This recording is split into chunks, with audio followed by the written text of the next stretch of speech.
Man lazimal istighfar, siapa yang banyak beristighfar, Allah berikan 4. Ja'alallahu lahu min kulli dhiqin makhraja, segala kesempitannya dilapangkan Allah, sempit hatinya dilapangkan Allah, sempit dadanya dilapangkan Allah.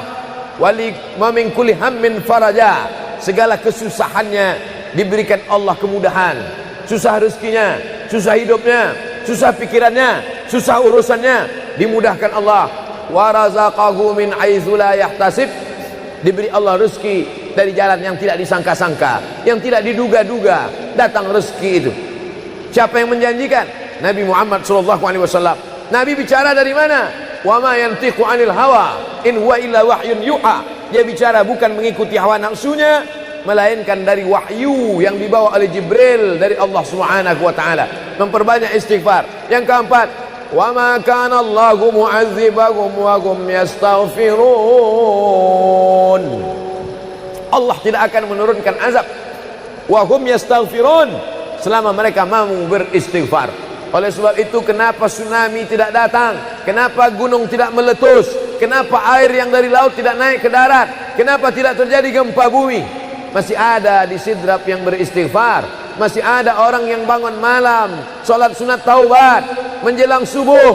Wabil ashari hum yastaghfirun. Menjelang azan subuh, di waktu sahur dia memperbanyak istighfar. Sependek-pendeknya astaghfirullah, agak panjang astaghfirullahalazim, lebih panjang astaghfirullahalazim alladzi la ilaha illa huwal hayyul qayyum wa atubu ilaih. Yang lebih afdal sayyidul istighfar, Allahumma anta rabbi la ilaha illa anta khalaqtani wa ana 'abduka wa ana 'ala 'ahdika wa wa'dika mastata'tu a'udzu bika min syarri ma sana'tu abu'u laka bi ni'matika 'alayya wa abu'u bi dhanbi faghfirli fa innahu la yaghfiru dzunuba illa anta. Dibaca dia setelah subuh, dijaga Allah sampai zuhur. Dibaca setelah zuhur, dipelihara sampai asar. Dibaca selepas asar, dijaga sampai maghrib. Dibaca sehabis maghrib, dijaga sampai isya. Dibaca habis isya, dijaga sampai subuh. Allahumma anta rabbi la ilaha illa anta khalaqtani wa ana 'abduka, aku hambamu, wa ana 'ala ahdika, aku dalam perjanjian denganmu, wa wa'dika, aku dalam MOU denganmu, mastata'tu, sesuai kemampuanmu. Abu ulaka bi ni'matika alayya, aku datang menghadapmu dengan nikmatmu, nikmat mata, nikmat telinga, nikmat otak, nikmat hati, nikmat buah pinggang, nikmat kaki, nikmat tangan. Wa abu bi dzambi, tapi justru aku datang membawa dosa. Aku datang membawa nikmat, tapi justru aku datang membawa dosa. Dosa telinga, dosa mata, dosa lidah, dosa hati. Mestinya aku datang membawa nikmat, datang membawa pahala. Wa abu bi dzambi, tapi justru aku datang membawa dosa. Tapi aku yakin dan percaya, fa innahu la yaghfiru dzunuba illa anta, tak ada yang bisa mengampunkan segala dosa kecuali engkau. Di musim pandemi yang selama ini selesai sholat hanya 3 kali saja. Assalamualaikum warahmatullah, assalamualaikum warahmatullah, astaghfirullahaladzim, astaghfirullahaladzim, astaghfirullahaladzim. Diperbanyak istighfar. Wallahi, kata Nabi Muhammad SAW, Nabi bersumpah, wallahi demi Allah, inni la astaghfiru ila rabbi wa atubu ilaih. Aku beristighfar kepada Allah, aku bertaubat kepada Allah mi'ata marrah, 100 kali sehari semalam. Jadi kita pun bisa beristighfar 100 kali sehari semalam. Kalau kita hitung jari kita ini sendinya ada 20, 1, 2, 3, 4, 5, 6, 7, 8, 9, 10, 11, 12, 13, 14, 15, 16, 17, 18, 19, 20. 20 sendi. Habis sholat kita isi 20 istighfar. Habis subuh 20, habis zuhur 20, habis asar 20, habis maghrib 20, habis isya 20, ditambah doa 20, ditambah tahajud 20, ditambah witir 20, ditambah bangun tidur malam 20. Hanya sekali putaran tulang-tulang sendi. Kata Nabi, likulli sulama minkum sedekah, setiap tulang-tulang sendi ini mesti ada sedekahnya. Apa maksud sedekah tulang sendi? Sedekah orang kaya dengan uangnya, sedekah kita dengan sedekah tulang sendi. Astaghfirullahalazim, astaghfirullahalazim, astaghfirullahalazim, astaghfirullahalazim, astaghfirullahalazim. Allah menjanjikan balasan-balasan yang disampaikan oleh Nabi Muhammad sallallahu alaihi wasallam. Tapi di antara yang paling afdal di antara zikir ini semua adalah afdalu dzikri la ilaha illallah. Tidak ada zikir yang paling afdal daripada la ilaha illallah. Maka kita baca la ilaha illallah, la ilaha illallah, la ilaha illallah, ditutup dengan kalimatu haqqin 'alaiha nahya, dengan itu kita hidup, wa 'alaiha namutu, dengan itu kita mati, wa bi'anu ba'su, dengan itu kita akan dibangkitkan di padang mahsyar. Hidupnya dengan la ilaha illallah, matinya dengan la ilaha illallah. Kenapa disebut hidupnya dengan la ilaha illallah? Karena waktu awal hidupnya ayahnya mengazankan ke telinganya, asyhadu an la ilaha illallah. Itulah makna alaiha nahya, dengan itu kita hidup. Kenapa disebut alaiha namutu, dengan itu kita mati? Karena matinya ditalqinkan ke telinga sebelah kanan, la ilaha illallah. Matinya pun dengan la ilaha illallah. Wa bi'anu ba'su, nanti dia dibangkitkan di padang mahsyar juga dengan kalimat la ilaha illallah. Tapi jangan lupa, orang yang hanya berkata la ilaha illallah tidak diakui Islamnya. Orang yang hanya berkata la ilaha illallah tidak diterima amalnya sebelum dia sepasang dengan Muhammadur Rasulullah. Oleh sebab itu maka solawat, apalagi hari ini hari Jumat, Sayyidul Ayyam, kata Nabi, perbanyaklah solawat pada hari Jumat. Allahumma salli ala Sayyidina Muhammad wa ala ali Sayyidina Muhammad. Allahumma salli ala Sayyidina Muhammad wa ala ali Sayyidina Muhammad. Allahumma salli ala Sayyidina Muhammad wa ala ali Sayyidina Muhammad. Khusus pada hari Jumat. Hari yang lain kita berselawat, tapi pada hari Jumat maka kita perbanyak solawat, solawat, solawat, solawat. Inna salatakum ma'rudatun alayya. Solawat kamu dari rumah kamu, dari tempat kamu bersolawat. Solawat orang sidrap dibawa ke Masjid Nabawi. Salawat orang sidrap dibawa ke makam Nabi. Allahumma salli ala Sayyidina Muhammad dari Masjid Agung Sidrap dibawa ke Masjid Nabawi di kota Al-Madinah Al-Munawwarah. Lalu kemudian sahabat bertanya, kaifa salatuna ma'rudatun alaika wa qad arimta? Bagaimana salawat kami dibawa ke makammu padahal engkau sudah mati, meninggal dunia? Bukankah orang yang mati itu tidak hidup? Bukankah orang mati itu dimakan cacing tanah? Apa jawab Nabi? Innallaha harramal arda ajsadal anbiya. Allah mengharamkan tanah memakan jasad para nabi. Jadi sahabat Nabi itu rasional. Sahabat Nabi itu berpikir. Sahabat Nabi itu bukan hanya diam. Sahabat Nabi itu bukan hanya nerima saja. Sahabat Nabi itu bertanya, bagaimana mungkin salawat kami bisa dibawa ke makammu padahal kau sudah mati dimakan cacing tanah? Nabi menjawab, innallaha harramal arda ajsadal anbiya. Allah mengharamkan tanah memakan jasad para nabi. Hari Jumat, pagi Jumat, petang Jumat, malam Jumat, memperbanyak salawat lebih daripada hari biasanya. Allahumma salli ala Sayyidina Muhammad wa ala ali Sayyidina Muhammad. Membaca surat Al-Kahfi. Man qara'a surat Al-Kahfi yaumal jumu'ati. Siapa yang membaca surat Al-Kahfi hari Jumat, pagi Jumat, siang Jumat, sore Jumat, malam Jumat, adha'a lahu min nur. Allah berikan dia cahaya, pencerahan, terang pandangannya, terang matanya, terang pikirannya, terang hatinya. Kalau sudah gelap, kita suntuk. Makanya anak kecil tidak boleh mati lampu.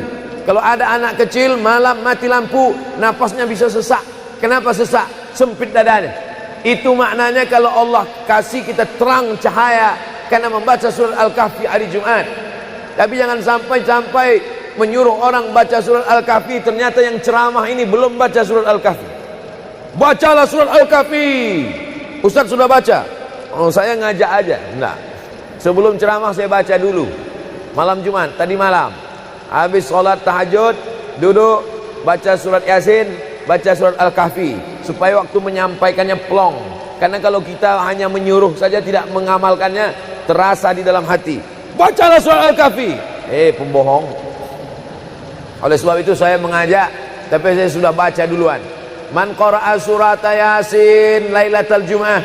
Siapa yang membaca surat Yasin malam, tidak hanya malam Jumat. Man qara'a Yasin fi lailatin, tak ada disebut malam Jumat. Siapa yang baca surat Yasin pada suatu malam, malam Senin, malam Selasa, malam Rabu, malam Kamis, malam Ahad, malam Jumat, ghufira lahu, asbaha maghfuran lah. Waktu subuh dia sudah diampunkan Allah. Adapun surat Al-Kahfi tadi malam, malam Jumat, pagi Jumat, siang Jumat, sore Jumat, sampai nanti sebelum matahari tenggelam. Dan dari salat asar sampai matahari tenggelam, waktu mustajab untuk berdoa. Didoakan segala kebaikan-kebaikan. Sayyidul Ayyam, induk dari segala hari. Berapa banyak orang amat sangat ingin hidup di hari ini, tapi meninggal kemarin sore. Berapa banyak amat sangat ingin hidup di bulan ini, tapi sudah didahului oleh ajal, janji kepada Allah Subhanahu wa taala. Jangan ada sedetik pun waktu yang sia-sia, yang kosong hampa tanpa kita isi dengan amal kepada Allah Subhanahu wa taala. Man shalla alayya salatan, siapa yang bersolawat satu kali, sallallahu alaihi biha asyra, Allah balas 10 kebaikan. Huttan anhu asyara sayiat, ditutupi 10 kesalahan. Wa rufi'at lahu asyara darajat, dinaikkan 10 darajat tingkatan kemuliaan. Satu kali salawat 10 dosa diampunkan, 10 kebaikan pahala dituliskan, 10 derajat kemuliaan diangkat, dinaikkan di hadapan Allah Subhanahu wa taala. Oleh sebab itu maka hari ini kita perbanyak selawat, pertemuan selawat, berjumpa dengan orang berselawat. Dan kita memang melakukan tradisi-tradisi itu. Ketika ada orang mau menikah berselawat, anaknya akikah berselawat, acara walimah berselawat, khotib khutbah Jumat kalau tidak berselawat batal Jumatnya. Orang yang sedang sholat kalau dia tidak berselawat, menurut mazhab Syafi'i batal sholatnya. Orang yang berdoa kalau tidak berselawat, doanya tergantung tidak dikabulkan Allah. Majlis kita kalau tidak ada selawat, maka majlis itu berubah menjadi majlis antanajifah, majlis mangkai, majlis busuk, majlis berbau. Oleh sebab itu tidak ada cara lain menolak ini semua adalah dengan cara bersolawat, solawat dan solawat. Itu poin yang ketiga. Poin yang keempat, di antara menjauhkan kita dari bala ini, tolak bala ini adalah shadaqatus sirri tadfa'u mitatassu. Sedekah menolak bala, mati su'ul khatimah. Makanya dulu kita ada istilah sedekah tolak bala. Sedekah menolak musibah, sedekah menolak bencana, sedekah menolak wabah. Oleh sebab itu maka yang selama ini biasa bersedekah kepada anak yatim, biasanya menyambut Ramadan, jangan lagi tunggu bulan Ramadan, datangi rumah anak yatim, makan mereka, sembako beras mereka, masukkan ke dalam karung 10 kilo, gula sekilo, minyak sekilo, susu saset, ikan sarden, masukkan, berikan. Ini dengan niat menolak segala musibah, segala bencana, segala wabah. Orang-orang yang mati itu kalau dia ditanya Allah Subhanahu wa taala, hai mayit, hai orang yang mati, seandainya ku kasih kau hidup lagi, mau apa tidak? Mereka amat sangat ingin hidup. Apa kata mereka? Kami ingin hidup. Laula akhartani ila ajalin qarib, kasihlah kami hidup ya Allah qarib, sebentar, sekejap, semenit, sedetik saja. Kalau aku kasih kau hidup, kau mau apa? Kata Allah. Mereka menjawab, dalam Al-Quran diceritakan, laula akhartani ila ajalin qarib, kalau kau kasih aku hidup walaupun sedetik saja, fa as-saddaqa, aku mau bersedekah ya Allah. Kenapa orang mati itu tidak berkata, kasih aku hidup sedetik saja, aku mau haji dan umrah? Tidak ada.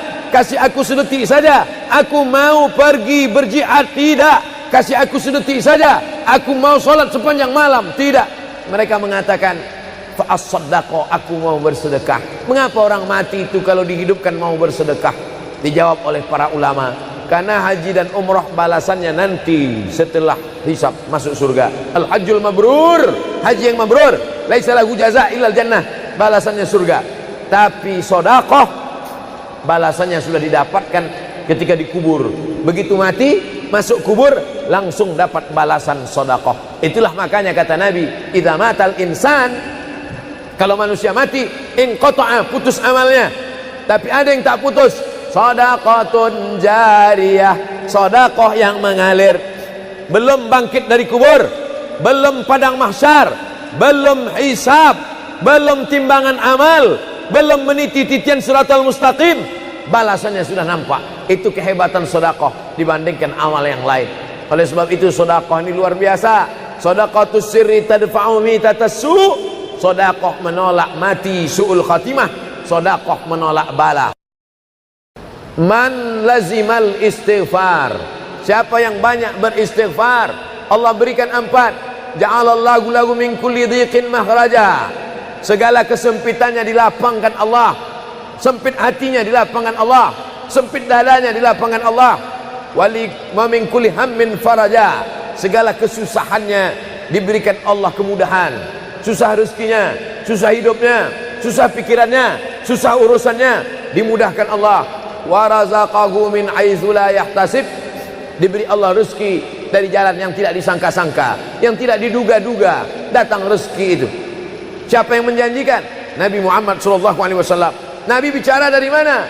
Wa ma yantiqu 'anil hawa in huwa illa wahyun yuha. Dia bicara bukan mengikuti hawa nafsunya, melainkan dari wahyu yang dibawa oleh Jibril dari Allah Subhanahu wa taala. Memperbanyak istighfar. Yang keempat, wa ma kana Allahu mu'adzibahum wa hum yastaghfirun. Allah tidak akan menurunkan azab wa hum yastaghfirun selama mereka mau beristighfar. Oleh sebab itu, kenapa tsunami tidak datang? Kenapa gunung tidak meletus? Kenapa air yang dari laut tidak naik ke darat? Kenapa tidak terjadi gempa bumi? Masih ada di Sidrap yang beristighfar. Masih ada orang yang bangun malam, salat sunat taubat menjelang subuh. Wabil ashari hum yastaghfirun. Menjelang azan subuh, di waktu sahur dia memperbanyak istighfar. Sependek-pendeknya astaghfirullah, agak panjang astaghfirullahalazim, lebih panjang astaghfirullahalazim alladzi la ilaha illa huwal hayyul qayyum wa atubu ilaih. Yang lebih afdal sayyidul istighfar, Allahumma anta rabbi la ilaha illa anta khalaqtani wa ana 'abduka wa ana 'ala 'ahdika wa wa'dika mastata'tu a'udzu bika min syarri ma sana'tu abu'u laka bi ni'matika 'alayya wa abu'u bi dhanbi faghfirli fa innahu la yaghfiru dzunuba illa anta. Dibaca dia setelah subuh, dijaga Allah sampai zuhur. Dibaca setelah zuhur, dipelihara sampai asar. Dibaca selepas asar, dijaga sampai maghrib. Dibaca sehabis maghrib, dijaga sampai isya. Dibaca habis isya, dijaga sampai subuh. Allahumma anta rabbi la ilaha illa anta khalaqtani wa ana 'abduka, aku hambamu, wa ana 'ala ahdika, aku dalam perjanjian denganmu, wa wa'dika, aku dalam MOU denganmu, mastata'tu, sesuai kemampuanmu. Abu ulaka bi ni'matika alayya, aku datang menghadapmu dengan nikmatmu, nikmat mata, nikmat telinga, nikmat otak, nikmat hati, nikmat buah pinggang, nikmat kaki, nikmat tangan. Wa abu bi dzambi, tapi justru aku datang membawa dosa. Aku datang membawa nikmat, tapi justru aku datang membawa dosa. Dosa telinga, dosa mata, dosa lidah, dosa hati.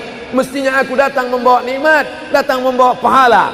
Wa abu bi dzambi, tapi justru aku datang membawa dosa. Tapi aku yakin dan percaya, fa innahu la yaghfiru dzunuba illa anta, tak ada yang bisa mengampunkan segala dosa kecuali engkau. Di musim pandemi yang selama ini selesai sholat hanya 3 kali saja. Assalamualaikum warahmatullah, assalamualaikum warahmatullah, astaghfirullahaladzim, astaghfirullahaladzim, astaghfirullahaladzim. Diperbanyak istighfar.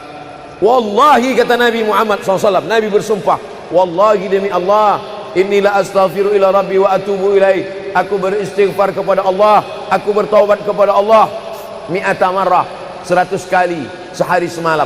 Jadi kita pun bisa beristighfar 100 kali sehari semalam. Kalau kita hitung jari kita ini sendinya ada 20, 1, 2, 3, 4, 5, 6, 7, 8, 9, 10, 11, 12, 13, 14, 15, 16, 17, 18, 19, 20. 20 sendi. Habis sholat kita isi 20 istighfar. Habis subuh 20, habis zuhur 20, habis asar 20, habis maghrib 20, habis isya 20, ditambah doa 20, ditambah tahajud 20, ditambah witir 20, ditambah bangun tidur malam 20. Hanya sekali putaran tulang-tulang sendi. Kata Nabi, likulli sulama minkum sedekah, setiap tulang-tulang sendi ini mesti ada sedekahnya. Apa maksud sedekah tulang sendi? Sedekah orang kaya dengan uangnya, sedekah kita dengan sedekah tulang sendi. Astaghfirullahalazim, astaghfirullahalazim, astaghfirullahalazim, astaghfirullahalazim, astaghfirullahalazim.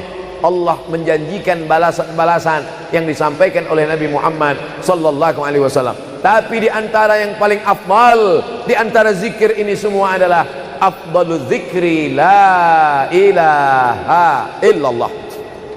Tidak ada zikir yang paling afdal daripada la ilaha illallah.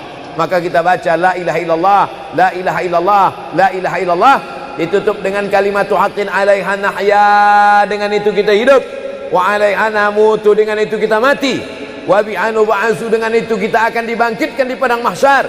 Hidupnya dengan la ilaha illallah, matinya dengan la ilaha illallah. Kenapa disebut hidupnya dengan la ilaha illallah? Karena waktu awal hidupnya ayahnya mengazankan ke telinganya, asyhadu an la ilaha illallah. Itulah makna alaiha nahya, dengan itu kita hidup. Kenapa disebut alaiha namutu, dengan itu kita mati? Karena matinya ditalqinkan ke telinga sebelah kanan, la ilaha illallah. Matinya pun dengan la ilaha illallah.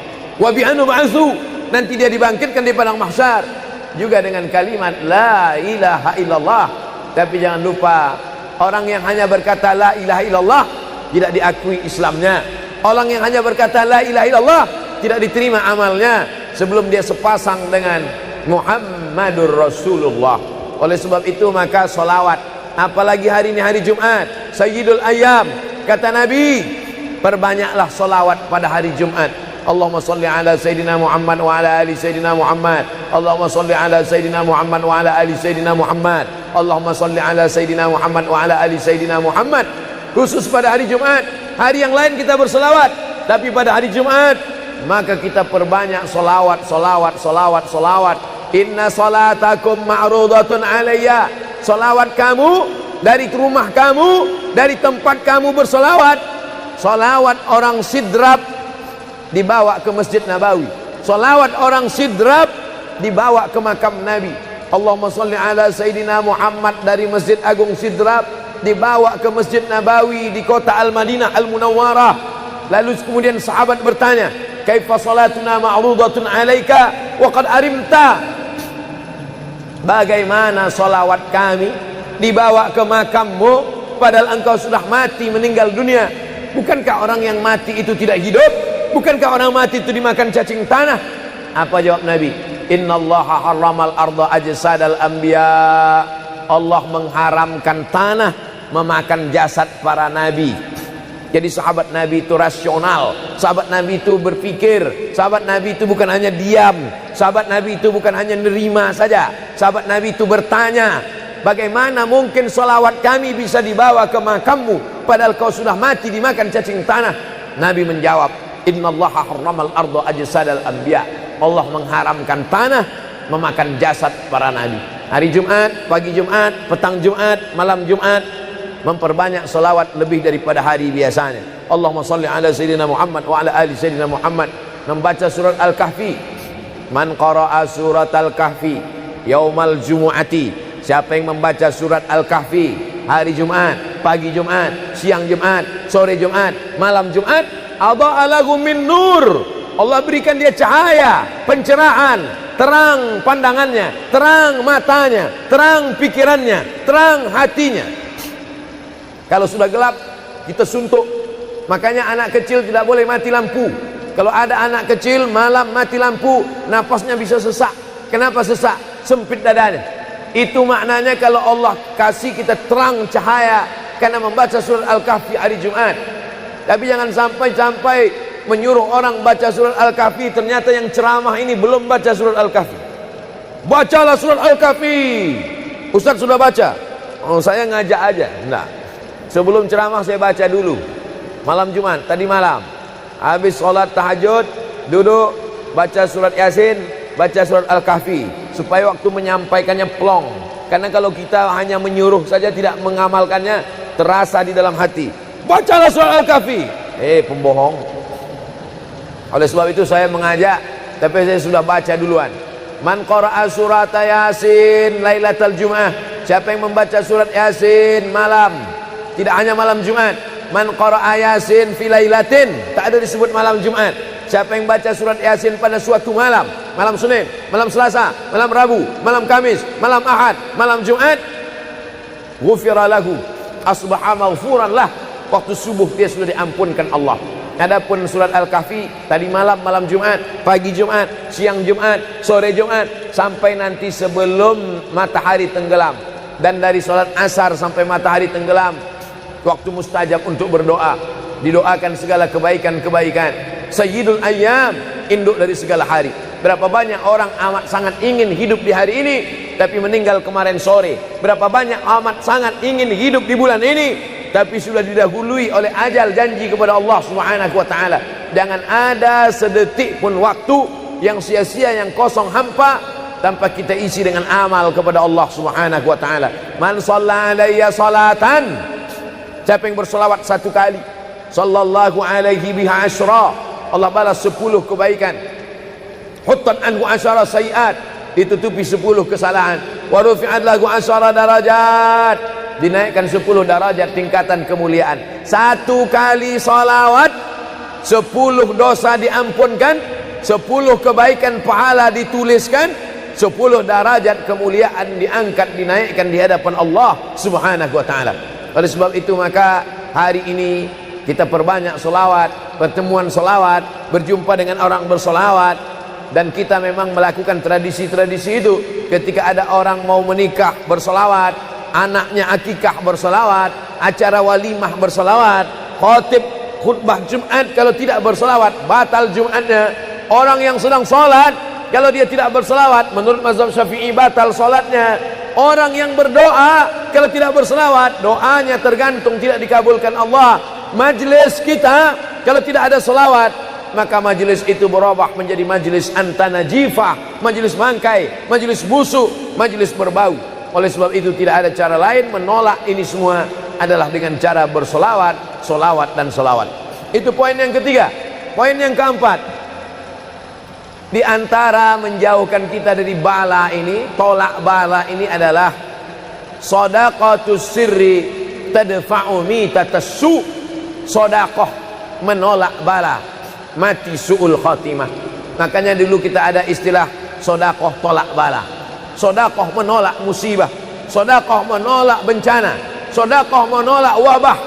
Oleh sebab itu maka yang selama ini biasa bersedekah kepada anak yatim, biasanya menyambut Ramadan, jangan lagi tunggu bulan Ramadan, datangi rumah anak yatim, makan mereka, sembako beras mereka, masukkan ke dalam karung 10 kilo, gula sekilo, minyak sekilo, susu saset, ikan sarden, masukkan, berikan. Ini dengan niat menolak segala musibah, segala bencana, segala wabah. Orang-orang yang mati itu kalau dia ditanya Allah Subhanahu wa taala, hai mayit, hai orang yang mati, seandainya ku kasih kau hidup lagi, mau apa tidak? Mereka amat sangat ingin hidup. Apa kata mereka? Kami ingin hidup. Laula akhartani ila ajalin qarib, kasihlah kami hidup ya Allah qarib, sebentar, sekejap, semenit, sedetik saja. Kalau aku kasih kau hidup, kau mau apa? Kata Allah. Mereka menjawab, dalam Al-Quran diceritakan, laula akhartani ila ajalin qarib, kalau kau kasih aku hidup walaupun sedetik saja, fa as-saddaqa, aku mau bersedekah ya Allah. Kenapa orang mati itu tidak berkata, kasih aku hidup sedetik saja, aku mau haji dan umrah? Tidak ada. Kasih aku sedetik saja, aku mau pergi berjihad? Tidak. Kasih aku sedetik saja, aku mau sholat sepanjang malam? Tidak. Mereka mengatakan, fa as-saddaqa, aku mau bersedekah. Mengapa orang mati itu kalau dihidupkan mau bersedekah? Dijawab oleh para ulama, karena haji dan umrah balasannya nanti setelah hisab masuk surga. Al-hajjul mabrur, haji yang mabrur, laisa lahu jaza' illal jannah, balasannya surga. Tapi sedekah balasannya sudah didapatkan ketika dikubur. Begitu mati, masuk kubur, langsung dapat balasan sedekah. Itulah makanya kata Nabi, idza matal insan, kalau manusia mati, inqata'a, putus amalnya. Tapi ada yang tak putus, shadaqatun jariyah, sedekah yang mengalir. Belum bangkit dari kubur, belum padang mahsyar, belum hisab, belum timbangan amal, belum meniti titian siratal mustaqim, balasannya sudah nampak. Itu kehebatan sedekah dibandingkan amal yang lain. Oleh sebab itu sedekah ini luar biasa. Shadaqatus sirri tadfa'u mitatassu, sedekah menolak mati su'ul khatimah, sedekah menolak bala.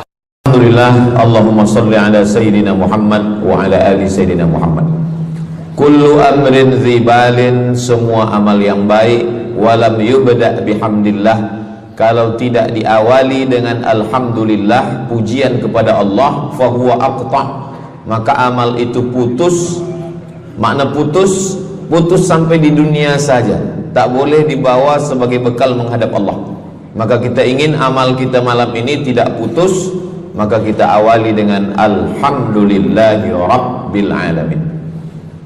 Setiap majlis kalau tidak disebut namanya, maka majlis itu anta najifah, majlis yang busuk, majlis bau, majlis bangkai. Maka kita sebut namanya, Allahumma salli ala Sayyidina Muhammad wa ala ali Sayyidina Muhammad. Laisa minna, bukan golongan kami, kata Nabi SAW. Man lam yarham saghirana, sesiapa yang tidak sayang kepada budak anak kecil, walam ya'rif syarafa kabirina, tidak hormat kepada orang tua, maka dia tidak diperakui sebagai umat Nabi Muhammad SAW. Semua anak-anak muda-muda, belia-belia yang saya sayangi, para alim ulama, tuan-tuan guru, datuk-datuk, datin-datin, semua yang berhadir ini insyaallah dimuliakan Allah Subhanahu wa taala. Amin ya rabbal alamin. Tajuk kita malam ini 8 keutamaan orang yang bersedekah menurut Al-Qur'an dan sunnah Nabi Muhammad sallallahu alaihi wasallam. Keutamaan yang pertama, kalau orang mati itu ditanya, apakah kamu mau hidup lagi? Maka orang mati itu menjawab, tapi belum ada orang yang mati hidup lagi. Macam mana kita boleh tahu dia menjawab? Sebab diceritakan Allah dalam Al-Quran. Apa kata mereka? A'udzubillahi minasyaitonirrajim. Laula akhartani ila ajalin qarib, kalaulah kami yang sudah mati ini diberi masa lagi, ajal masa, qarib pendek, sikit, kejap. Kalaulah kami boleh dibagi masa hidup lagi walaupun sikit, walaupun kejap, apa yang ingin mereka lakukan? Fa as-saddaqa, kami ingin bersodaqah. Mereka tak ada kata, kalaulah kami boleh hidup lagi, kami ingin jihad, tak ada. Kalau boleh hidup lagi, kami ingin pergi haji, tak ada. Mereka katakan, fa as-saddaqa, kami ingin bersodaqah. Kenapa sodaqah? Kenapa bukan perang? Maka ulama membagi jawaban. Karena kalau haji itu balasannya nanti di surga. Wal hajjul mabrur laisa lahu jazaa'un illal jannah. Haji mabrur balasannya surga nanti selepas hari kiamat. Tapi kalau sedekah, balasan pahalanya diperolehi ketika di alam kubur. Itulah kenapa orang-orang yang mati itu ingin kalau hidup lagi, fa as-saddaqa, mereka ingin bersedekah. Sedekah, hampir semua kata-kata dalam bahasa Arab itu asalnya 3 huruf. Sadaqah. Sadaqah artinya benar. Sadaqallahul azim, maha benar Allah. Sadaqah artinya benar. Kalau memang benar betul iman kita, mana buktinya? Buktinya adalah dengan bersedekah. Itulah kenapa sedekah itu disebut dengan sedekah, tanda iman itu benar.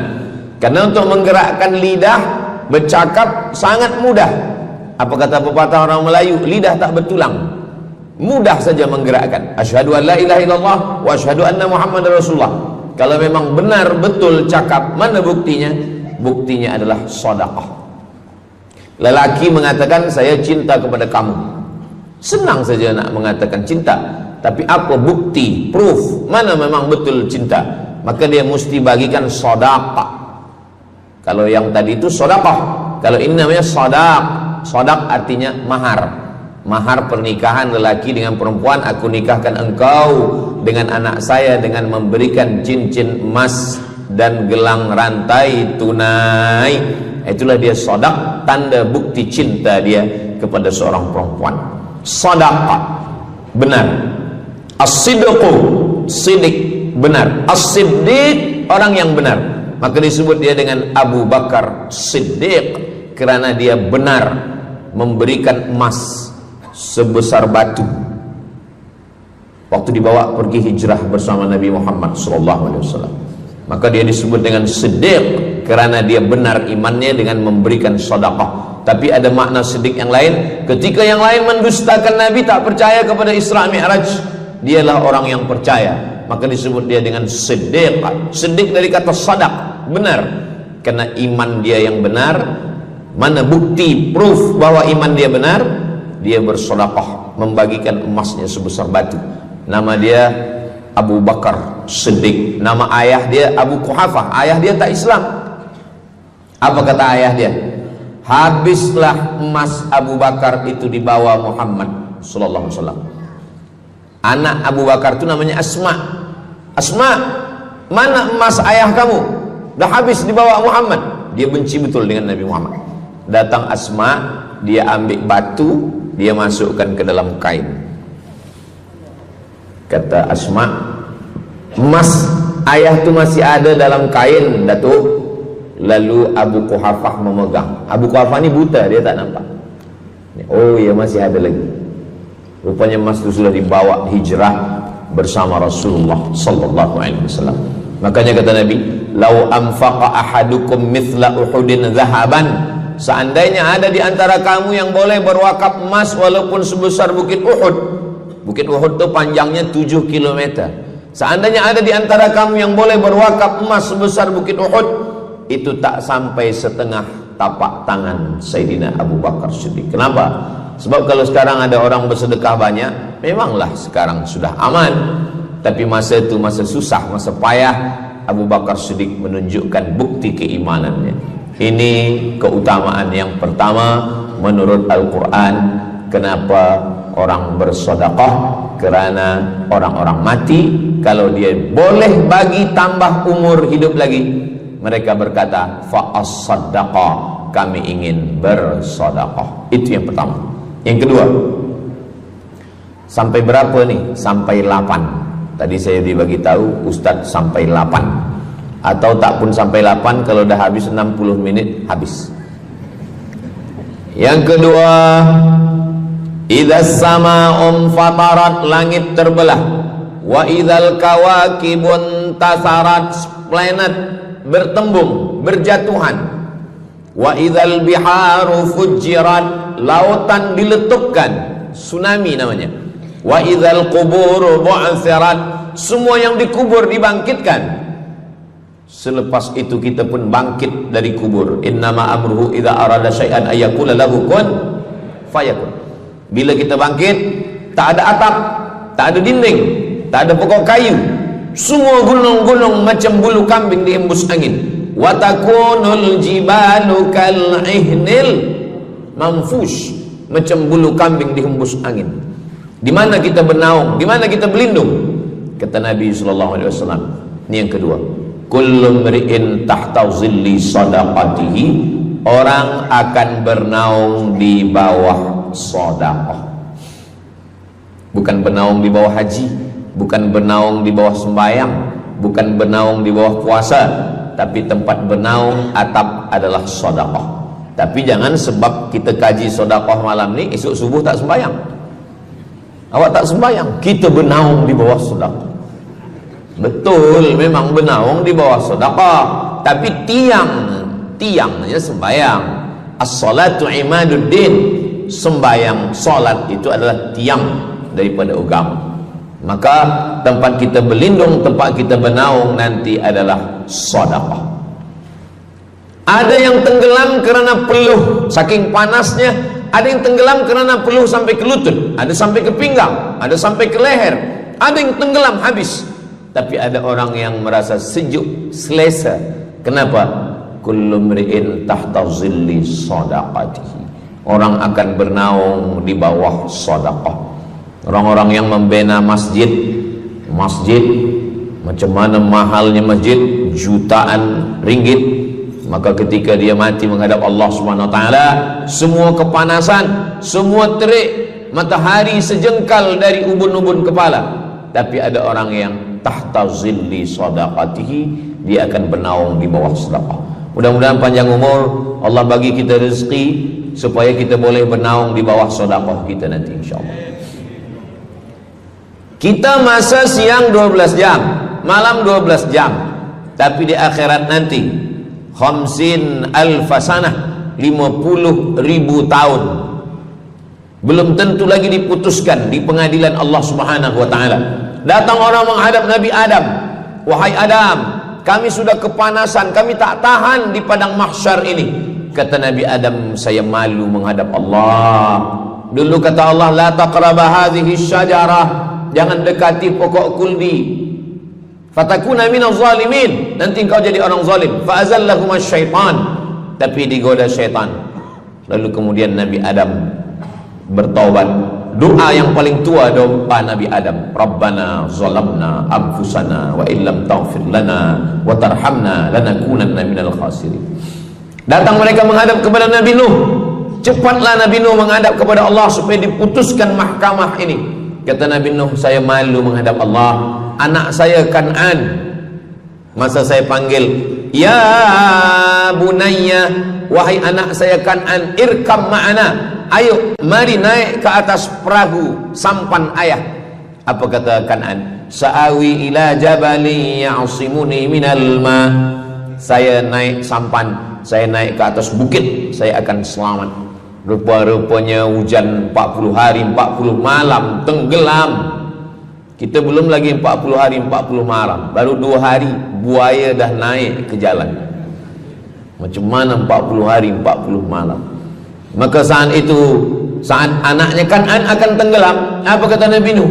Ya Rabbi, ya Allah, inna bni min ahli, itu anakku ya Allah. Allah marah. Apa kata Allah? Innahu laisa min ahlik, dia bukan anakmu. Innahu amalun ghairu salih, karena amal dia tak baik. Nabi Nuh malu menghadap Allah. Datang mereka kepada Nabi Musa alaihissalam. Kata Nabi Musa, saya pun malu menghadap Allah kerana perbuatan Bani Israel, umat saya jahat. Mereka datang menghadap Nabi Isa. Kata Nabi Isa, saya malu menghadap Allah kerana mereka menyembah saya selepas saya meninggalkan mereka. Pada akhirnya mereka datang menghadap Sayyidina wa Maulana wa Syafi'ina Muhammad sallallahu alaihi wasallam. Hanya Nabi Muhammad lah yang berani menghadap Allah. Sebab apa? Sebab dia umatnya. Maka walaupun kita umat yang paling kecil, umur paling pendek, badan paling tidak bertenaga, tapi kita adalah umat yang pertama nanti yang akan diputuskan perkara, dan kita adalah umat yang pertama akan masuk ke dalam surga Allah Subhanahu wa ta'ala. Maka banyak mereka yang ingin menjadi umat Nabi Muhammad. Bahkan Nabi Musa pun ingin menjadi umat Nabi Muhammad sallallahu alaihi wasallam. Masa Umar bin Khattab datang membawa lembaran-lembaran Taurat, Nabi berkata, apa itu wahai Musa? Taurat. Nabi Muhammad SAW memanggil, mari Taurat. Lalu Nabi Muhammad mengkoyak. Apa kata Nabi? Lau kana Musa hayyan ma wasa'ahu illa iyattabi'ani. Kalaulah Musa masih hidup, dia pasti akan ikut saya. Dan itu betul pada peristiwa Isra dan Mi'raj. Nabi jadi imam, Nabi Musa jadi makmum, Nabi Isa jadi makmum, Nabi Ibrahim jadi makmum, semua nabi-nabi jadi makmum. Imamnya adalah Sayyidina wa Maulana Muhammad sallallahu alaihi wasallam. Jadi keutamaan yang kedua, kita bernaung di bawah sedekah. Yang ketiga, sadaqatus sirri tutfi'u ghadabar rabbi kama yatfa'ul ma'an nar. Sedekah memadamkan api neraka seperti air yang memadamkan api. Kita kalau nampak api, mudah-mudahan kita selamat daripada terbakar, amin. Lalu kemudian datang api, kita padamkan dengan air. Lalu kemudian macam mana memadamkan api neraka? Air sebanyak apa yang boleh memadamkan? Maka kata Nabi SAW, keutamaan yang ketiga adalah sadaqatus sirri tutfi'u ghadabar rabbi, sedekah memadamkan api neraka. Jadi kalau kita dulu banyak silap, banyak salah, banyak dosa. Kullu bani Adam, semua manusia ini khata'un, semua pernah salah, pernah mabuk, pernah berzina, pernah minum khamar, pernah berjudi. Kalaupun dia tidak buat dosa yang zahir, pernah hasad, pernah dengki, busuk hati. Maka ketika itu macam mana memadamkan murka Allah dengan istighfar, memadamkan dengan sembahyang, solat, sunat, taubat? Ada satu cara lagi. Dengan cara apa? Memadamkannya dengan sedekah. Tudfi'u ghadabar rabbi, memadamkan murka marah Allah Subhanahu wa taala, padam dengan sedekah. Tapi tentu saja sedekah yang ikhlas kerana Allah Subhanahu wa taala. Datang seorang yang sudah banyak dosa menghadap Nabi, menghadap pendeta Yahudi. Wahai pendeta Yahudi, saya ini banyak salah, banyak dosa. Saya sudah membunuh 99 orang. Apakah mungkin Tuhan mengampunkan dosa saya? Kata pendeta Yahudi, Tuhan tidak mengampuni dosa kamu kerana kamu sudah membunuh. Dia cabut pisau dia. Kalau begitu, kamulah yang ke-100. Dia dah bunuh 99. Itu maka saya takut juga kalau datang orang, Ustaz Somad, apakah Allah mengampuni dosa saya? Apa dosa kamu? Membunuh orang. Ayo Allah ampunkan dosa. Faqtulu anfusakum, bunuhlah diri kamu. Surat Al-Baqarah. Bunuhlah diri kamu. Fataba alaikum, Allah menerima taubat kamu dengan membunuh diri. Sebab Bani Israel minta ampun kepada Allah bukan dengan istighfar, minta ampun kepada Allah bukan dengan sembahyang taubat. Bani Israel kalau dia minta ampun kepada Allah dulu zaman Nabi Musa, dia ambil pedang, dia ambil parang panjang, dia cari orang yang sama-sama berdosa. Saya ada dosa, saya cari tuan-tuan yang ada dosa. Tuan ada dosa? Ada. Kita nak bertaubat? Ya, ayo kita. Nanti kita sama-sama cincang. Nanti tuan cincang saya cincang tuan. Kita sama-sama mati, baru Allah ampunkan dosa. Faqtulu anfusakum, bunuhlah diri kamu. Fataba alaikum, Allah menerima taubat kamu. Tapi syariat Nabi Muhammad sallallahu alaihi wasallam, ma min muslimin yuznibu dzamban, kalau ada yang silap khilaf salah, summa yatatahhar, mandi taubat.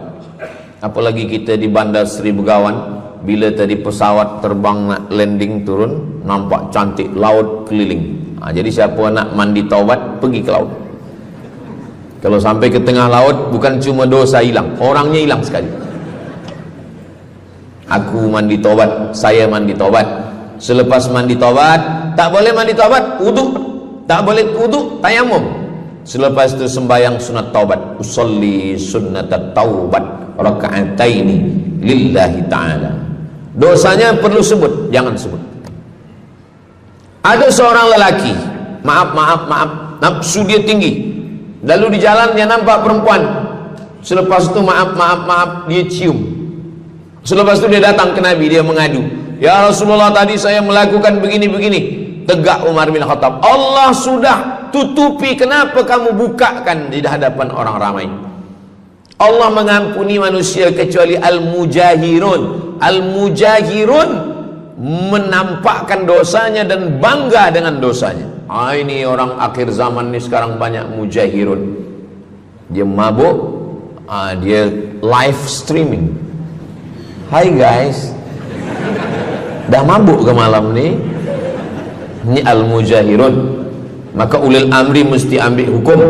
Tapi orang yang pernah berdosa, pernah silap, pernah salah, jangan cerita lagi, tutup. Suami-suami kalau bertobat kepada Allah, mengadu kepada Allah, cukup. Jangan cerita ke istri. Allah menerima, istri tak terima. Jadi taubat cukup kepada Allah Subhanahu wa taala, mengadu dah. Bangkit tahajud malam minta kepada Allah. Jangan suara kuat-kuat. Cukup. Sebab tidak semua kejujuran boleh diterima orang lain. Tak semua perempuan boleh menerima kejujuran. Sakit hati dia. Allah Subhanahu wa taala Maha Pengampun. Selepas itu kemudian wa asbi'is sayyi'atal hasanata, dosa-dosa silap khilaf masa lalu bagaimana menutupinya? Hasanata, perbuatan baik. sembahyang baik, sholat baik, tapi ada yang paling baik. Apa dia? Shadaqatus sirri, memperbanyak sedekah, memadamkan murka Allah seperti api dipadamkan oleh air. Marah itu adalah kobaran dari api neraka. Bila kita sedang marah, itu adalah api neraka lahab. Lahab itu artinya berkobar. Lahab pakai ba, lahab. Sebab saya pernah juga lalu di satu jalan, ada rumah makan, restoran Abu Lahab, pakai P, lahab, mungkin lahab, makan lahab. Allah Subhanahu wa taala memadamkan murkanya. Inna rahmati sabaqat ghadabi, rahmatku lebih cepat daripada murkaku. Memang Allah marah, tapi ketika dia berbagi kepada orang lain, dia tutupi dosanya di masa yang lalu. Syarat taubat 3. Yang pertama, an-nadamu fil qalbi, menyesal dalam hati. Yang kedua, al-iqraru bil lisani, nyatakan dengan lisan, astaghfirullahalazim.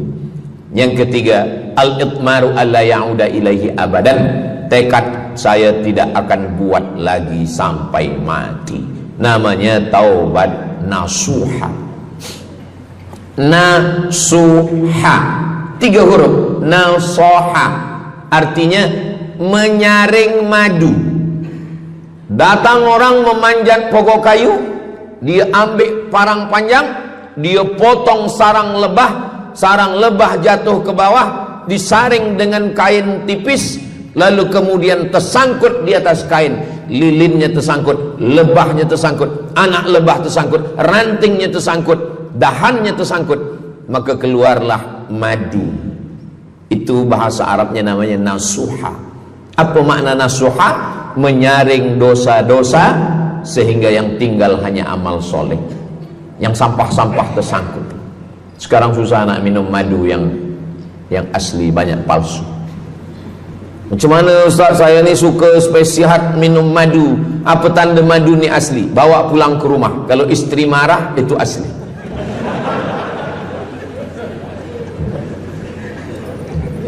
Yang keempat, ini jangan diingat, lupakan.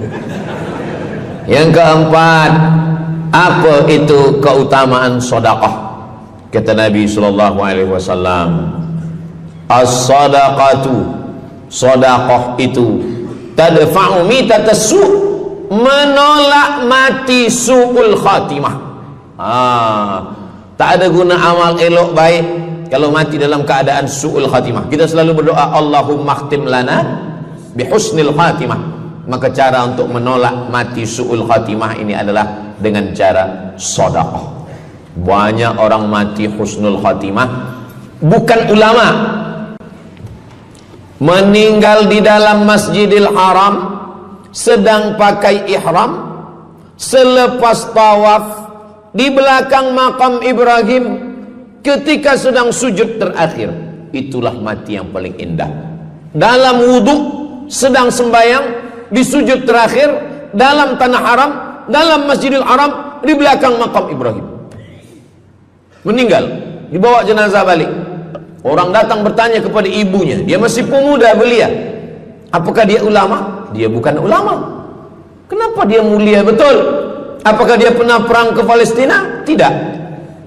2-3 hari selepas itu datang satu perempuan membawa budak kecil. Kamu siapa? Kami adalah orang yang tiap bulan dapat kiriman beras, minyak dan makanan dari pemuda ini. Saya maaf, seorang janda, ini anak-anak saya, dan dia selalu bagikan uang dia untuk makankan. Jadi nanti kalau ada orang meninggal, tiba-tiba selepas itu datang janda membawa anak, itu tanda husnul khatimah. Sebab dia belum nikah, dia masih lajang. Allah ingin menunjukkan bahwa kalau engkau berbuat sedekah, maka Allah Subhanahu wa taala memberikan keutamaan husnul khatimah. Bukan setakat diselamatkan dari su'ul khatimah, tapi mendapatkan husnul khatimah. Ada seorang dari Maghribi, dari Maroko, Mesir, Libya, Tunisia, Algeria, Maghribi. Orang Maghribi ini bermimpi. Dalam mimpinya dia berjumpa dengan Nabi Muhammad SAW.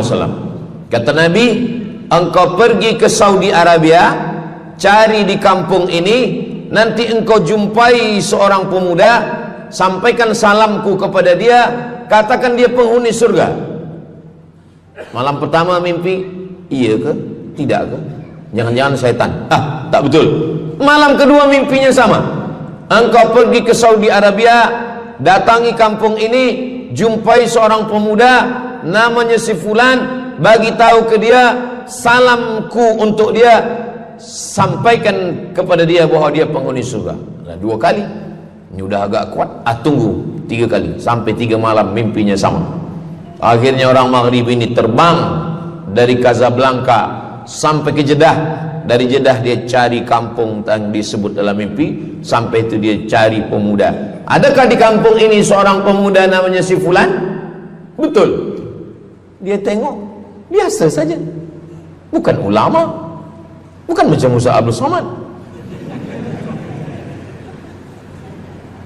Tak mungkin mimpi salah 3 kali betul-betul. Lalu disampaikan kepada dia, fulan, saya 3 malam bermimpi Rasul SAW menyampaikan salam kepada engkau. Assalamualaikum. Kata Nabi, engkau adalah penghuni surga. Dia pun terkejut. Saya bukan ulama, saya orang biasa. Apa amal kamu? Sembahyang saya biasa saja, puasa sunat saya biasa saja. Hanya saja saya tak pernah menyimpan hasad dendam, dan saya selalu membagikan uang kepada fakir miskin, anak yatim dan du'afa.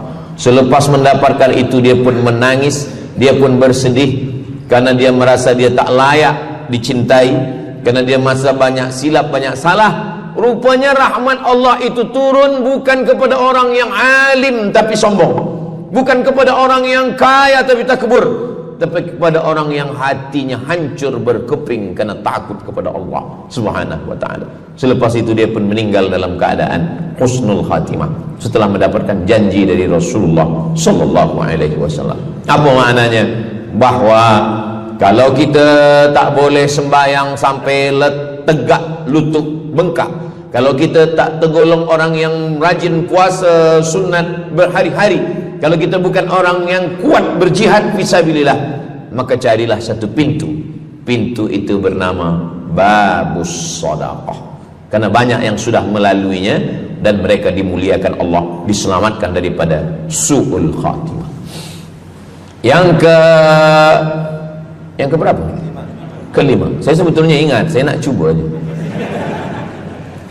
Kalau jamaah masih ingat, itu maknanya mereka masih konsen lagi, masih sedar. Kalau dah terserah Ustaz lah nama berapa, kami pun dah tak balik dalam. Yang kelima, dawu mardakum bis sadaqah. Yang kelima, dawu mardakum bis sadaqah. Obati orang yang sakit di antara kamu dengan sedekah. Datang seorang lelaki yang lututnya bernanah menemui Imam Abdurrahman ibnu Mahdi. Wahai Imam Abdurrahman bin Mahdi, lutut saya ini bernanah, tak sihat-sihat. Kata Imam Abdurrahman bin Mahdi, saya ingat satu hadis Rasulullah, dawu mardakum bis sadaqah. Cuba engkau cari kampung yang di kampung itu tak ada air, kamu buat perigi. Perigi. Di kampung saya namanya perigi. Lalu dia pun pergi ke kampung yang tak ada air, dia galikan perigi. Selepas itu sehari, 2 hari, 3 hari, sepekan, sebulan, lutut dia sihat kering. Dia datang lagi kepada Imam Abdurrahman ibnu Mahdi. Alhamdulillah Imam Abdurrahman ibnu Mahdi, lutut saya sudah sihat. Apa hubungan lutut dengan sedekah? Rupanya setiap orang yang mengambil air untuk minum, untuk berwudu, untuk mandi, untuk memasak, selepas itu mereka berdoa, ya Allah, berikanlah kebaikan kepada orang yang sudah membagikan air ini. Ad-du'a silahul mu'min, doa senjatanya orang beriman. Kisah ini ada dalam kitab Sa'ah wa Sa'ah, Ajaib wa Taraif. Semua ada saatnya. Beberapa kisah-kisah yang ajaib diceritakan oleh Syekh Abu Amr al-Misri dalam judul buku Sa'ah wa Sa'ah Gharaib wa Taraib. Sudah diterjemahkan ke dalam bahasa Melayu, judulnya Semua Ada Saatnya. Nama penerjemahnya Abdul Somad. Boleh dicari di google.com. Semua ada saat. Lalu kemudian saya sampaikan hadis ini di masjid. Dawu mardakum bis sadaqah. Obatilah orang yang sakit di antara kamu dengan sedekah. Selepas itu saya turun dari masjid, saya pergi ke kereta, di parking, datang seorang jamaah. Memang yang Ustaz sampaikan tadi betul. Kata saya, memang betul. Takkan saya sampaikan tak betul? Apa maksud awak? Betul. Istri saya kena sakit kista sebesar duit di dalam, maaf, rahim dia. Kata doktor, ini mesti diambil. Kalau tidak dia makin besar, makin besar. Tapi kalau diambil, dicabut, operate, nanti akan, maaf cakap, tercabut rahim sekali. Dan kalau rahim tercabut, maka nanti tidak boleh mengandung. Mendengar itu istrinya menangis. Suaminya tersenyum. Yang senyum budak kecil pula. Lalu kemudian rupanya istri dia tahu tentang hadis Nabi.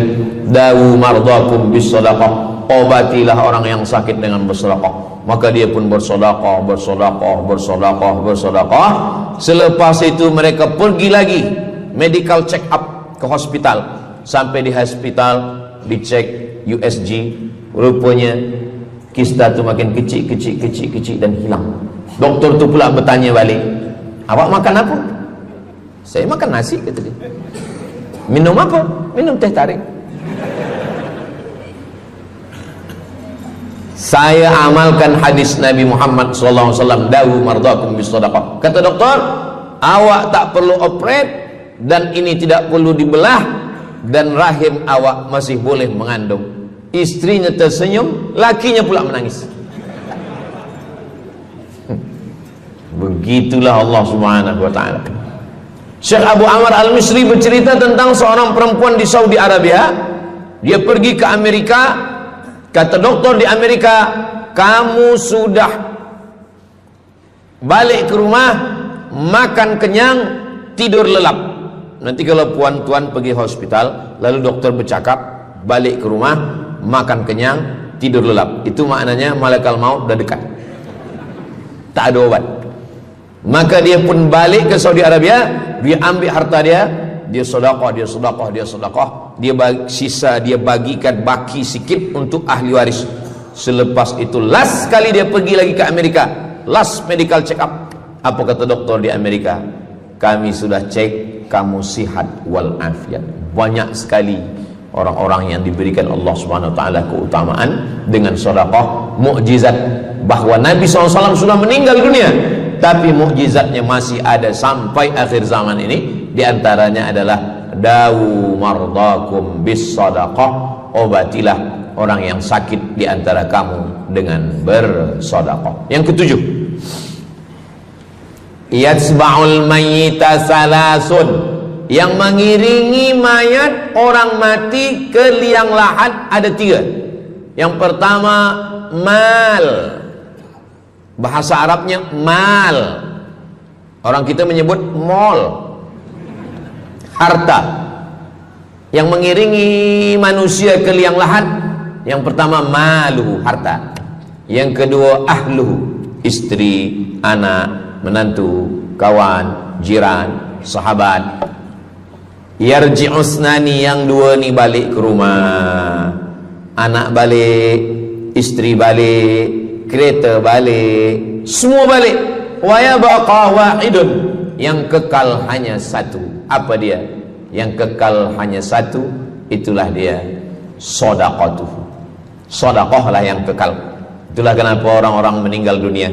Kita di atas dunia ini, kata Nabi, baina sittin wa sab'in. Kita hidup di atas dunia ini antara sittin, 60, sab'in, 70. 60, 70, 60, 70. Kalau umur 30, ada berjumpa jamaah umur 30 yang dia soal, dah berbini ke? Bini belum. Oh. Awak dah menikah? Belum. Apa belum nikah lagi? Kejap lagi Ramadan. Takkan jaga subuh? Macam mana nak sembahyang? Macam mana nak sahur? 30. Bila 40, soalan sudah berubah. Saya ni diabetes, saya ni kolesterol, saya ni. Bila masuk 50, dah mula tanya, saya ni rabun, tak nampak lagi. Bini pun kadang tak nampak. Bini orang nampak. Bila 60, mendengar tazkirah Ustaz Somad, kunci satu, jangan tersinggung. Ada beberapa jamaah tersinggung, balik meninggal. Bukan kerana tersinggung, memang ajal dah sampai. Jadi, Ustaz umur berapa? Saya lahir 18 hari bulan Mei 1977. Umur rasa 27. Umur ini bukan masalah angka, tapi masalah rasa. Semua yang hadir uban. Semua yang hadir banyak uban. Semua yang hadir malam ini muda. Mana muda lagi Ustaz? Kami dah tua. Ini bukan orang tua. Ini orang tua yang terjebak di tubuh pemuda. Ini semua pemuda-pemuda. Siapapun yang sembahyang ke masjid, siapapun yang berjamaah, maka dia muda. Siapapun yang tidur di rumah tak sembahyang, dia sudah tua. Lautan kan kuseberangi, gunung kan kudaki, masjid kulalui. Ini orang tua semua. Jadi tua dan muda itu bukan masalah usia, bukan masalah umur, tapi masalah perasaan kita. Saya kalau ditanya orang, umur Ustaz berapa? Qamariyah apa Syamsiah? Muharram Safar apa Januari Februari? Jadi masalah umur ini insyaallah kita semua dibagi Allah kesihatan. Amin ya rabbal alamin. Yang sakit-sakit diangkat Allah penyakitnya. Amin. Jadi kata Nabi SAW, semuanya tinggal, wa yabqa wahidun, yang tinggal hanya satu, wa amaluhu, di antara amal adalah sedekah. Itu yang ketujuh. Nabi meninggal umur 63 tahun. Abu Bakar Siddiq 63 tahun. Imam Syafi'i lahir 150, meninggal 204. Imam Syafi'i lahir di Gaza, Palestina. Semoga Allah menolong saudara kita di Palestina. Imam Syafi'i lahir di Palestina, di Gaza 150 Hijrah. Meninggal di Fustat, Kahirah, Mesir 204. Imam Syafi'i umurnya hanya 54 tahun. 50 muda. Tapi Imam Syafi'i berada di alam barzah 204, sekarang sudah 1447, 1447 tahun. Apa maknanya? Berarti Imam Syafi'i di alam kubur sudah 1200 tahun. Soalan, lebih lama di atas tanah atau di dalam tanah? Lebih lama di alam barzah. Di alam rahim 9 bulan 10 hari. Di alam dunia 63 tahun. Kalau sampai di alam kubur menunggu hari kiamat. Imam Syafi'i sudah 1200 tahun. Tapi setiap detik, setiap menit, setiap jam, dari maghribi sampai ke Nusantara, semua orang menyebut nama Syafi'i, Syafi'i, Syafi'i, Syafi'i. Setiap kampung ada nama orang Syafi'i. Setiap kawasan ada nama orang Syafi'i. Begitulah mulianya Imam Syafi'i. Kita, seandainya kita mati, berapa lama lagi kita di alam barzah? Dulu ada yang mengatakan kiamat 2012, rupanya tak jadi. Kan ada filmnya, kiamat 2012, Steven Spielberg. Tak jadi. Yas'alunaka 'anis sa'ati ayyana mursaha. Mereka bertanya kepadamu tentang hari kiamat. Qul, katakan, la ya'lamuha illa hu. Yang tahu hanya Allah Subhanahu wa ta'ala. Pikirkan, kalau kita mati, apa yang akan mengalir? Rumah kita dijual anak kita, dibagi-bagi kepada ahli waris. Kereta kita dijual semuanya. Tapi orang yang membina masjid di Brunei Darussalam, masjid dah cantik-cantik, besar-besar, elok-elok. Tadi kami cerita tentang Muslim yang ada di Kamboja, yang ada di Vietnam, yang ada di Myanmar, kesusahan, kepayahan, yang ada di Palestin. Itu kalau kita tolong, mengalir sampai hari kiamat. Kita fikirkan apa yang akan mengalir selepas kita mati menghadap Allah Subhanahu wa ta'ala. Di antara yang pasti mengalir, anak belum tentu. Waktu kita hidup dia soleh, selepas kita mati dia stres. Na'udzubillah. Mudah-mudahan anak-anak kita semua anak-anak yang soleh-soleh. Tapi yang pasti adalah sedekah.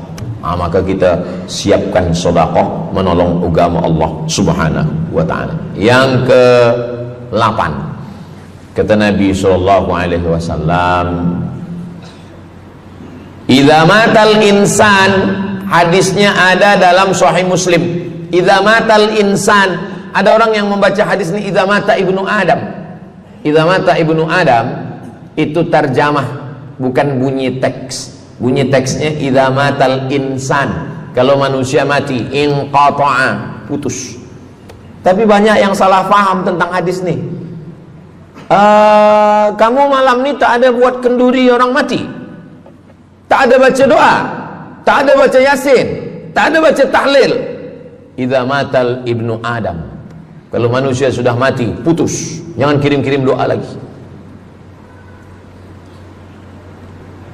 Banyaklah soalan ke saya, Ustaz Abdul Somad, ya, macam mana kalau orang sudah mati tak ada anak, lalu siapa yang mendoakan dia? Kata saya, yang mendoakan dia saya. Allahumma ighfir lahu warhamhu wa'afihi wa'fu anhu. Siapa yang akan bacakan Al-Fatihah untuk dia? Saya akan bacakan Al-Fatihah. Saya tengok muka dia macam ragu. Dia tak percaya Fatihah ini sampai. Siapa yang tak percaya Fatihah sampai, saya tak marah. Sebab ni masalah yang ghaib. Siapa yang tak percaya Yasin itu sampai, siapa yang tak percaya Fatihah itu sampai, saya tak marah. Bagi saja nama semua, lengkap dengan bin. Nanti bila mati saya kirim. Bila tak sampai, cepat-cepat bagi tahu.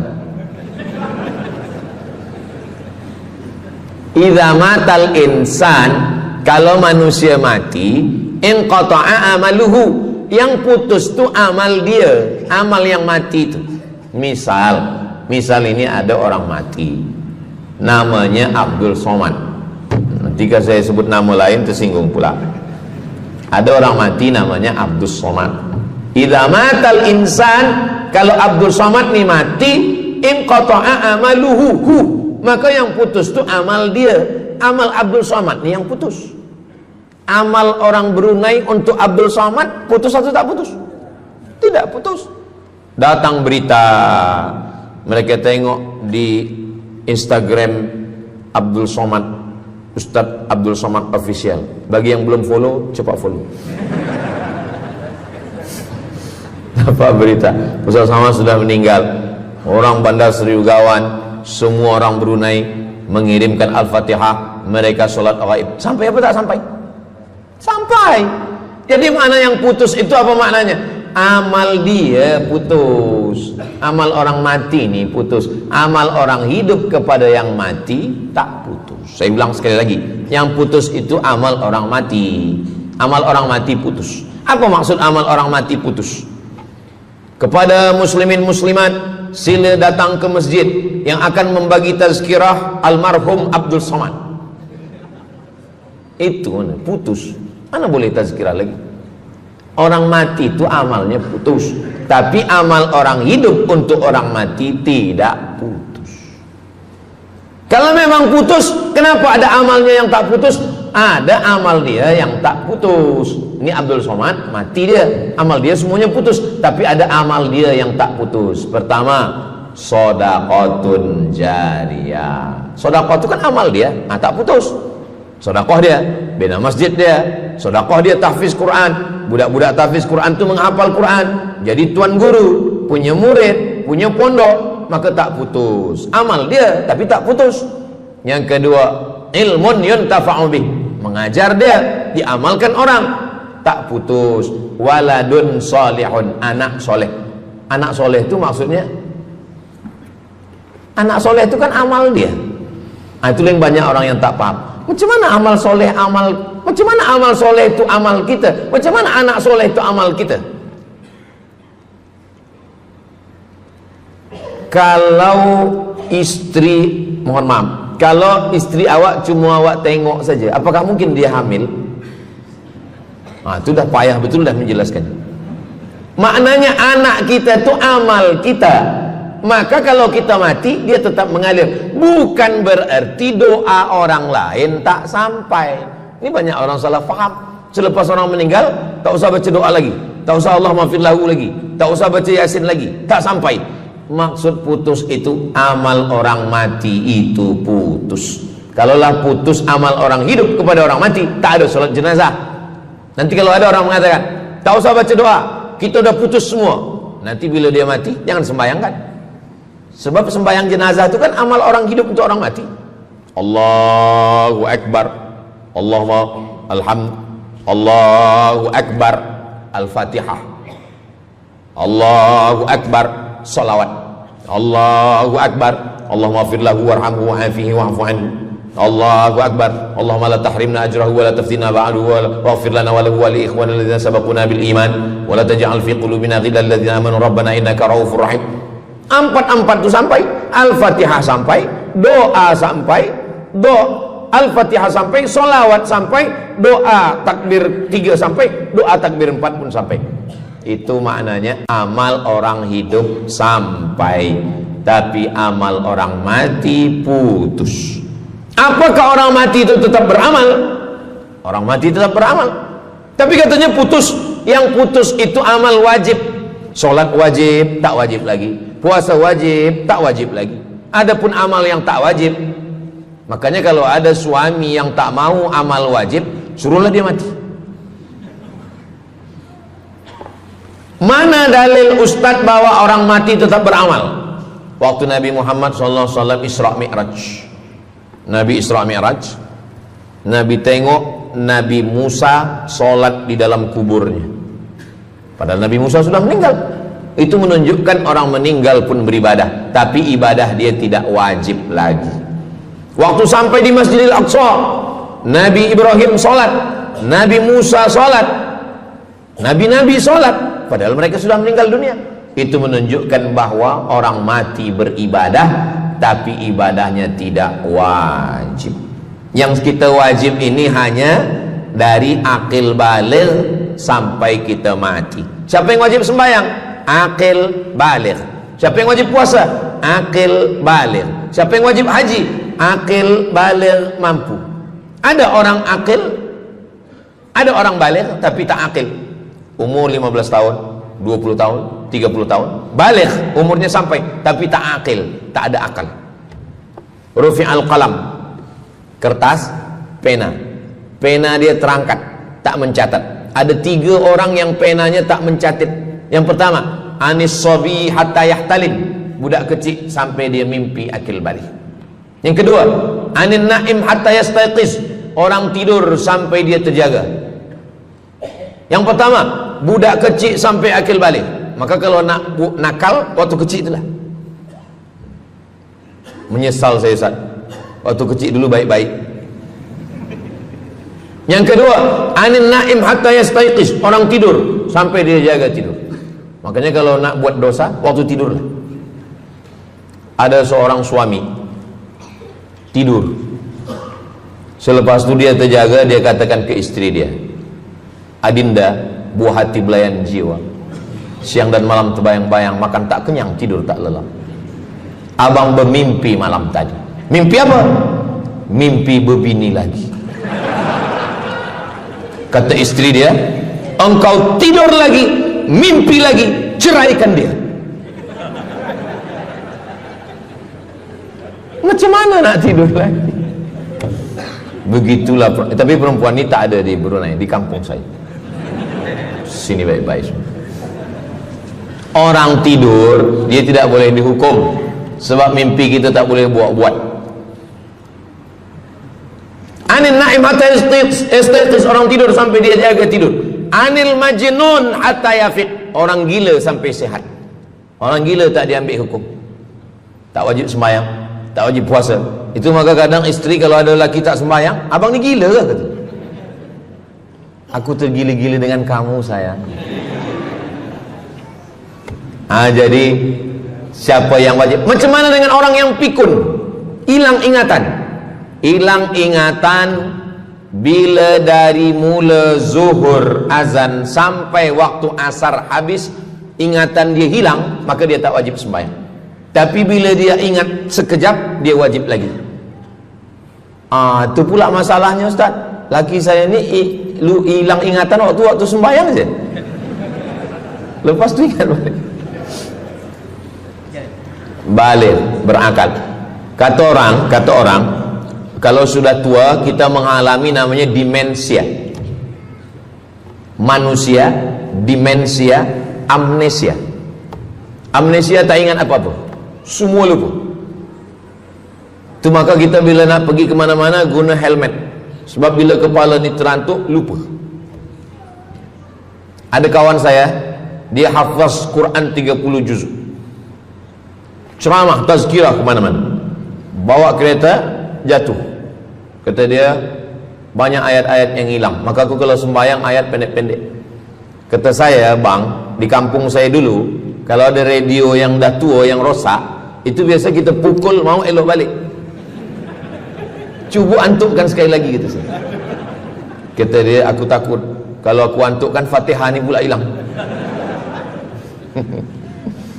Maka Islam ini datang menjaga 5. Pertama, menjaga akal. Tak boleh minum khamar, tak boleh guna khamar, narkotik. Menjaga diri, tak boleh bunuh diri. Menjaga kehormatan, tak boleh menghina orang. Menjaga agama, tak boleh membawa aliran sesat, ateis, tak percaya, kekafiran. Menjaga harta, tak boleh ada mencuri, tak boleh ada dusta, tak boleh ada akad bohong, tak boleh ada tipu, tak boleh ada gharar, tak boleh ada zulm, tak boleh ada ghish. Man ghasyana falaysa minna, siapa yang menipu kami maka dia bukan golongan kami. Jadi berdasarkan 8 keutamaan ini, kalau ingat 8-8-nya alhamdulillah. Tak ingat 8, ingat 7, ingat 6, ingat 5, ingat 4, ingat 3, ingat 2, ingat 1. Satu pun tak ingat, innalillah. Tapi insyaAllah kita boleh ingat semua. Sebab apa? Sebab tazkirah malam ini direkodkan. Nanti boleh ditonton ulang di channel Ustaz Abdul Somad Official. Jangan lupa subscribe, like, share and comment. Kirim. Bila tak sampai, cepat-cepat bagi tahu. Idza matal insan, kalau manusia mati, inqata'a amaluhu, yang putus tu amal dia, amal yang mati itu. Misal ini ada orang mati, namanya Abdul Somad. Jika saya sebut nama lain tersinggung pula. Ada orang mati namanya Abdul Somad. Idza matal insan, kalau Abdul Somad ni mati, inqata'a amaluhu, maka yang putus tu amal dia. Amal Abdul Somad ni yang putus. Amal orang Brunei untuk Abdul Somad putus atau tak putus? Tidak putus. Datang berita, mereka tengok di Instagram Abdul Somad, Ustaz Abdul Somad Official. Bagi yang belum follow, cepat follow. Dapat berita Ustaz Somad sudah meninggal. Orang Bandar Seri Begawan, semua orang Brunei mengirimkan Al-Fatihah, mereka solat ghaib. Sampai apa tak sampai? Sampai. Jadi mana yang putus itu apa maknanya?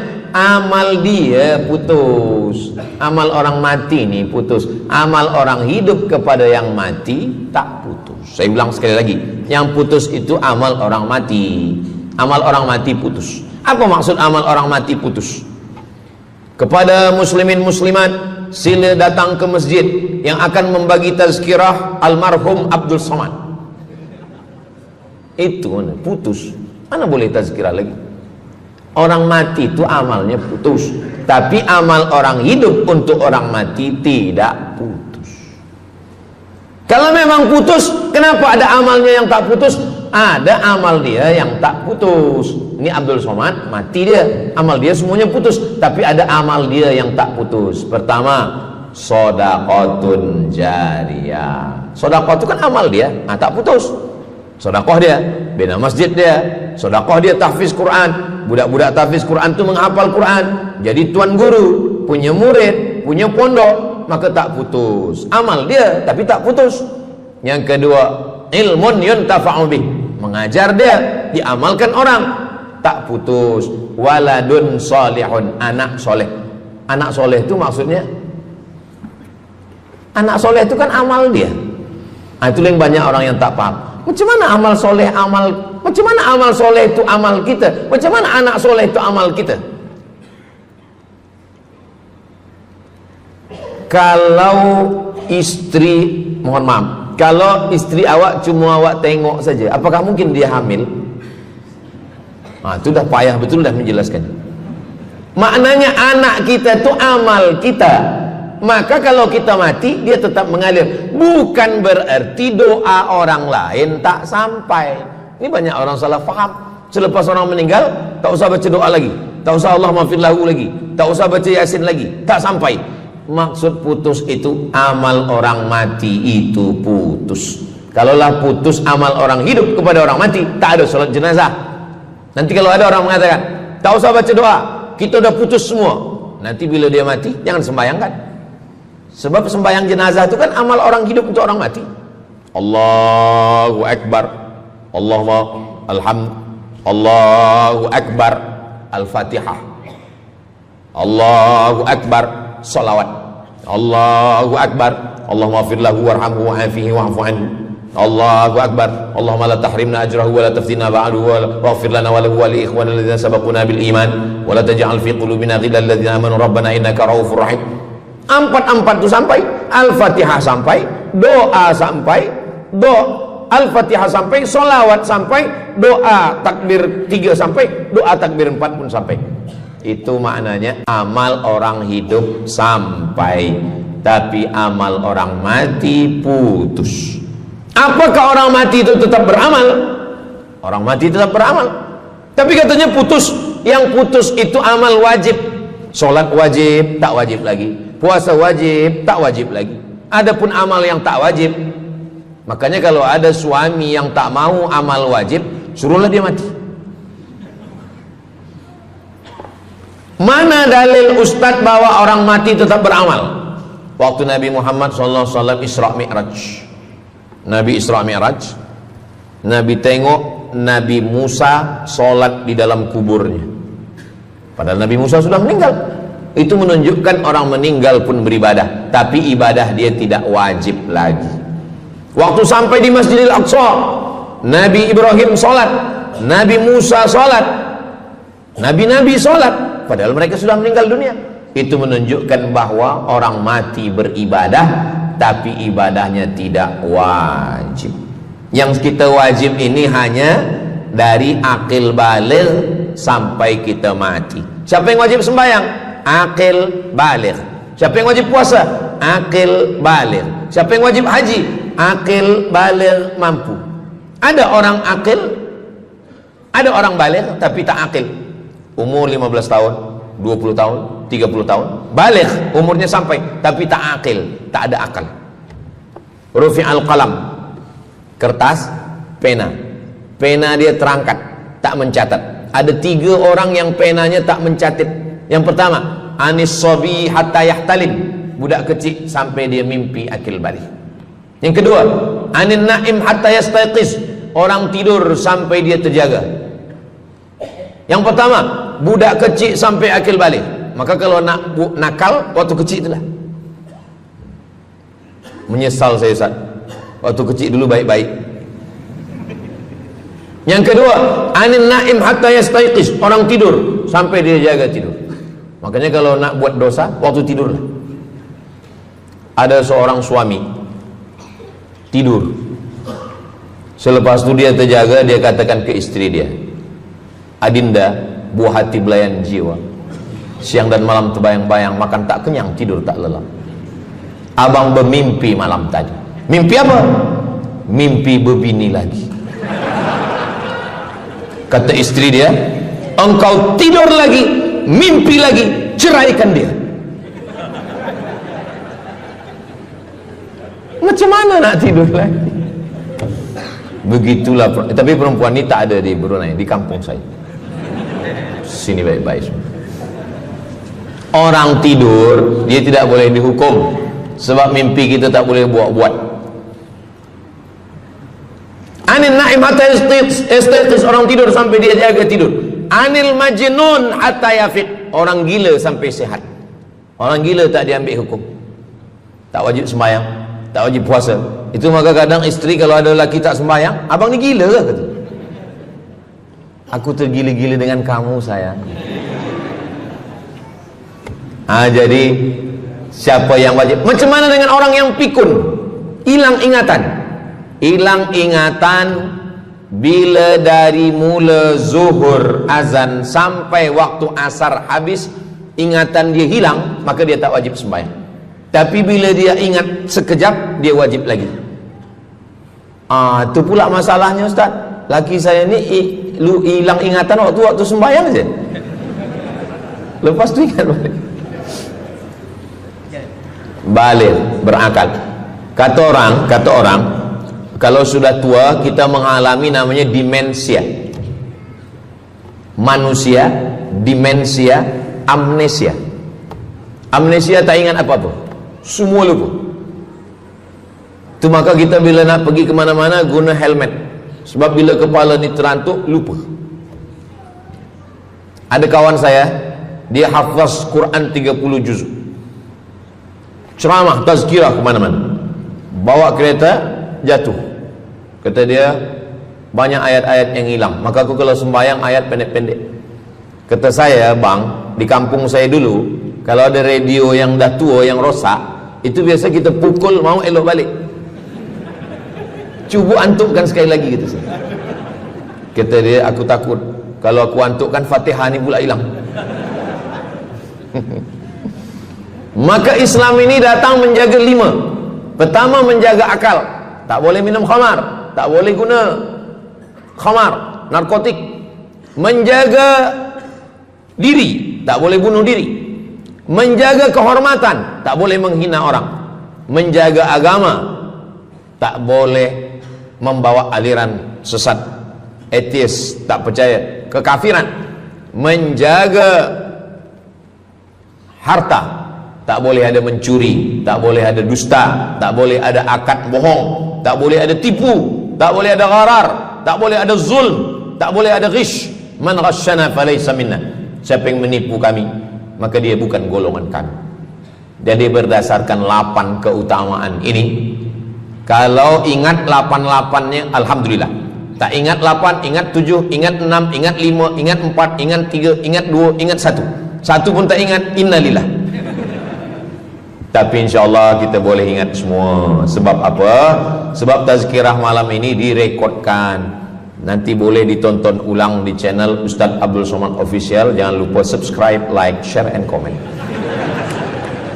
Jamaah yang dimuliakan Allah Subhanahu Wa Taala, tadi saya mula pukul 8.15, sekarang sudah pukul 8.10. Jadi saya di mana-mana tazkirah memanglah 60 menit. 600 ml, tapi rupanya botolnya kecil. Jadi sebenarnya setengah jam pun cukup. Jadi dari 8 tadi itu semua membagi kita semangat. Kalau ada orang yang mengatakan Islam ini agama yang menyuruh kita tak usahlah berniaga, tak usahlah bertanam kelapa sawit, tak usahlah bertanam kelapa, tak usahlah buka ikan, tak usahlah bertani. Sesungguhnya Islam ini agama yang menyuruh kita berusaha. Masuk masjid, Allahumma aftah li abwaaba rahmatik. Keluar masjid, Allahumma inni as'aluka min fadlik. Kenapa keluar masjid minta rezeki? Sebab peniaga, pedagang, bisnismen dapat duit. Duitnya bukan untuk dunia, duitnya untuk akhirat. Jadi kalau ada orang mengatakan kereta tak dibawa mati, siapa kata kereta tak dibawa mati? Kereta boleh dibawa mati. Kereta yang macam mana? Kereta wakaf. Ada kereta 10, wakafkan untuk tahfiz Quran. Masa emak saya meninggal, Berpesan dia, nanti kalau aku mati, tolong kuburkan aku di samping makam ayahku. Dari tempat saya, rumah saya ke kampung mak saya jauh, 10 jam naik kereta. Hospital tak nak bagi kereta ambulan. Maka selepas itu saya azam dalam diri saya, nanti kalau ada duit, kita buatkan kereta wakaf ambulan. Siapapun saja yang sakit meninggal, free. Alhamdulillah kami ada yayasan tabung wakaf umat namanya, 2 kereta ambulan sekarang. Siapapun yang sakit, free. Naik kereta ni free, syaratnya 2, sakit mati. Alhamdulillah, sesiapa saja datang boleh. Jadi saya rasa sakit hati dalam hati saya itu, saya mesti azamkan, tekadkan ini. Begitu juga dengan tahfiz, guru-guru, cikgu-cikgu, pelajar-pelajar, buatkan kereta. Begitu juga dengan rumah. Apa kata orang? Untuk apa bina rumah elok-elok, rumah besar? Rumah tak dibawa mati.